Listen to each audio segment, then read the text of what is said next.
Look at young Catherine Zeta-Jones.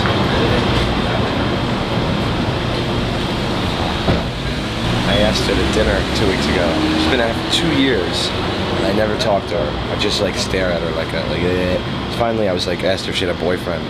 She was like, the one I asked, she's like, no, actually, I just got rid of him. I'm like, all right, I'll probably ask you on a date in another year. So then I waited a month later. I was like, all right, have dinner with me. She's like, I have to go down the shore for a vacation. I'll let you know when I come back. I'm like, what, if you'll go to dinner with me? She said, yeah. So she went on vacation, and now she hasn't even come back and talked to me. So I've been seeing her the last couple of days. She works in the gun shop.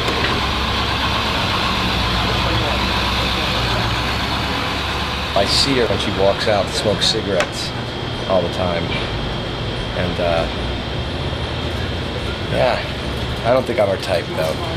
I think she likes guys that like, you know, have guns and stuff, or into guns, or power. Okay, so this is our fruit stand. As you can see, here's the fruit. We don't have very much fruit here. This is actually it. But we have a lot of fix-it-ent at a discount price. This is an independent film that me and my brother Joe made. For a while, turtles were like our #1 seller. Last summer, they were going flying out the window, flying off the stand.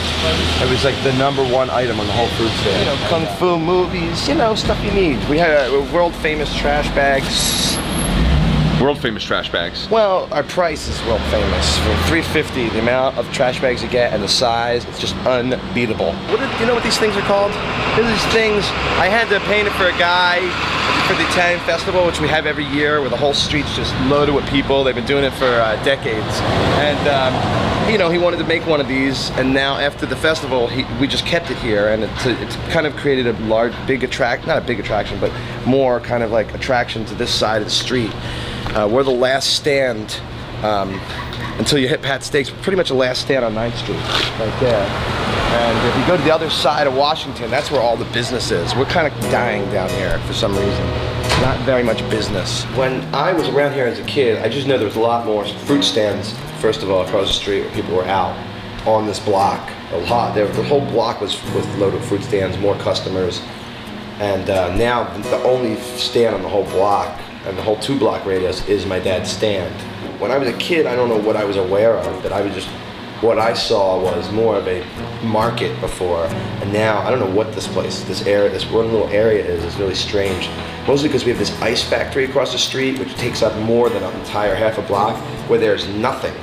There's no storefronts, no one living there. So like a lot of homeless people will stand out there. It's like one of the only places they can stand, you know, where they're not bothering anyone. The ice factory has been closed down for many, many years, but there used to be stands, fruit stands in front of it, so there'll at least be something over there. Now there's just nothing. It's just a whole half a block of nothing until you hit Anastasia's fish store, you know. And people on the other side of 9th Street, they say about this side of 9th Street that this is like where people go to die, like for real. But recently, my father's given up one of his buildings to me and my brother to turn it into a theater space. Here's Connie's rickrack. This is gonna be our venue. We're gonna have music, comedy, you know, and we're gonna have plays. And the first play that we're gonna do there is Goodfellas, the play, which is the more I work on it, the more I realize how incredibly fucking difficult it's gonna be to make. But I gotta try and do it, just cause it's gonna be funny. And we're in the process of getting all our legal stuff together so we can actually be a theater, and then eventually, you know, sell alcohol there for the shows, and hopefully I can stop working here and just be doing that full time, you know, which would be great, because that's my passion, not selling fruit.